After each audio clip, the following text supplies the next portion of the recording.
Good morning and welcome back to Sarika's lifestyle. আশা করি তোমরা সবাই খুব ভালো আছো। আমি তো বেশ ভালো আছি।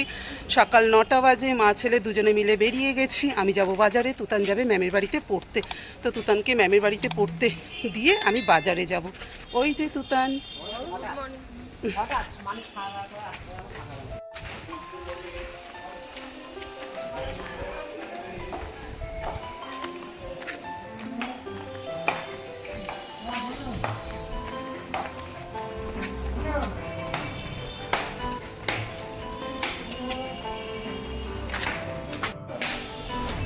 দরজাটা দিয়ে দাও। দরজা বলছে গেট।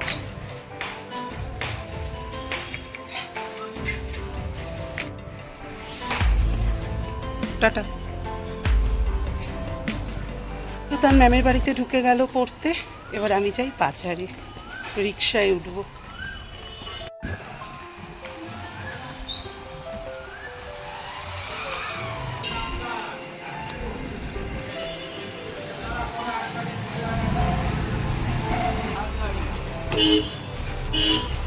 উঠে গেছে রিক্সায়, যাচ্ছি বাজারে। বাজার থেকে চলে এসেছি, অনেকক্ষণ হলো। আর আজকে বাজার থেকে সেভাবে কিছু আনিনি। ব্রেড এনেছি, দুধ এনেছি, এই দুটো দুধ এনেছি। আজকে আবার দই পাতবো, তার জন্য দুটো দুধ এনেছি। আর দই পাতার জন্য মিষ্টি দোকান থেকে 100 গ্রাম টক দই নিয়ে এসেছি, কারণ টক দই না হলে দই পাতা যাবে না। তার জন্য মিষ্টি দোকান থেকে 100 গ্রাম টক দই নিয়ে এসেছি। এনেছি তুতানের একটা লিচি ড্রিঙ্ক, বিনস, কারণ আমাকে ছেলে বলে দিয়েছিল বাজারে তুমি যখন যাচ্ছ বিনস নিয়ে আসবে, ফ্রাইড রাইস করতে হবে। আর আলু, এখানে 3 কিলো চন্দ্রমুখী আলু আর 1 কিলো পেঁয়াজ আছে। এই নিয়ে এলাম আজকে বাজার থেকে। আজকে সেভাবে বেশি কিছু আনিনি, কারণ যেহেতু কালকে অনেক বাজার করেছি সেগুলো সব আছে, তাই আজকে শুধু আলু, দুধ, বিনস, টক দই, ব্রেড এগুলো নিয়ে এলাম।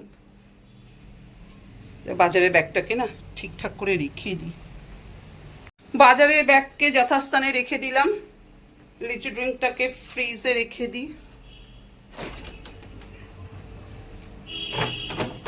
পরে সেটা দেখবে, খুব খুশি হবে যে মামা ওর জন্য লিচু ড্রিঙ্ক এনে রেখেছে।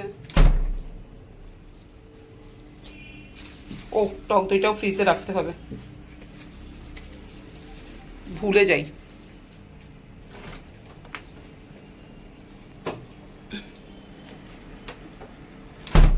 আলু পেঁয়াজ যথাস্থানে রাখতে হবে। আগে দুধটা গরম করে নিই, কারণ গরম যা পচে যেতে পারে। দুধটাকে গরম করে নিই।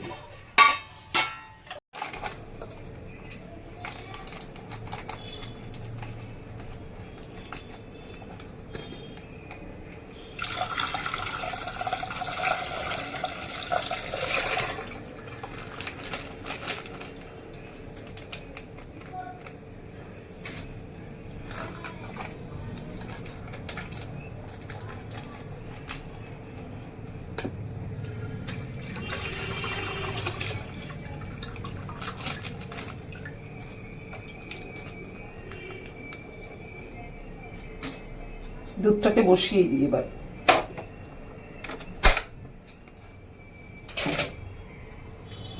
চা নিয়ে বসে পড়েছি, এই যে চা।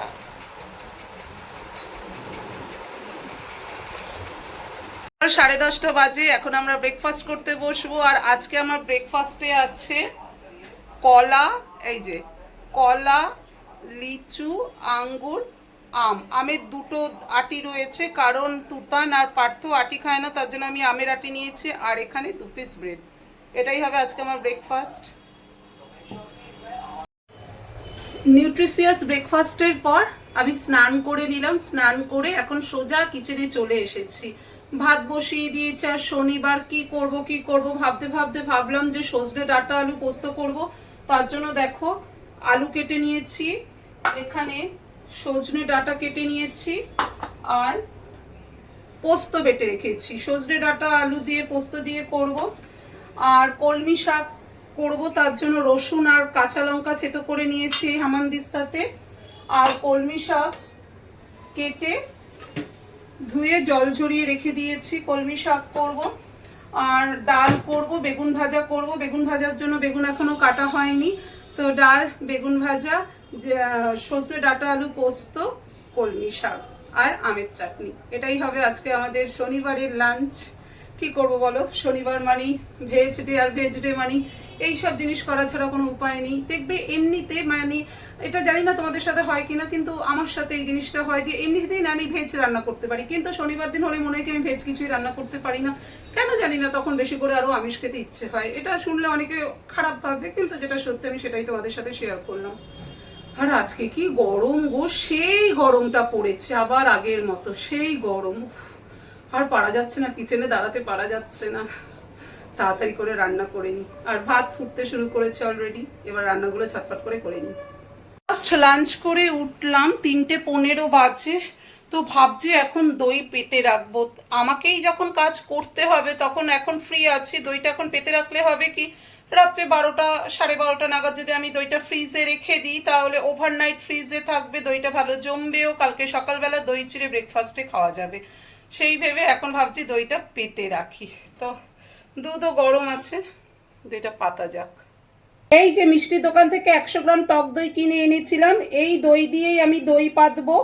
আমি এই বাটিটায় পাতবো, এই যে এটা ঢাকনাও রয়েছে, এটা হচ্ছে সেরামিকের। তো এই সেরামিকের এই বাটিতে আমি দই পাতি, এটাতে আজকে দই পাতবো। দুধ কিন্তু বেশ ভালোই গরম আছে। তো আমি এখান থেকে 1 চামচি দই নিয়ে নেব। এই যে 1 চামচি দই নিয়ে নিলাম। দইটা পুরো বাটির মধ্যে ভালো করে স্প্রেড করে দিচ্ছি।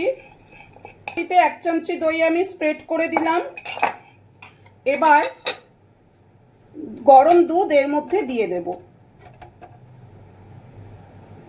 গরম দুধ দিয়ে দিচ্ছি এখন। গরম দুধ দিয়ে দিলাম, দুধ ঢেলে দিলাম বাটিতে। এবার ভালো করে দুধের সাথে দইটা মিক্স করে দেব। এই যে ভালো করে নাড়িয়ে মিক্স করে দিচ্ছি। ভালো করে মিক্স করা হয়ে গেল, এবার ঢাকা দিয়ে দেব। ঢাকা দিয়ে দিলাম। এবার এই বাটিটা আমি ওটিজির মধ্যে রেখে দেব রাত্রে 11:30 12টা, মানে যখন ঘুমোতে যাব কি 12টা 12:30 নাগাদ এই বাটিটা আমি ফ্রিজে রেখে দেবো, মানে দইটা পুরো জমে যাবে।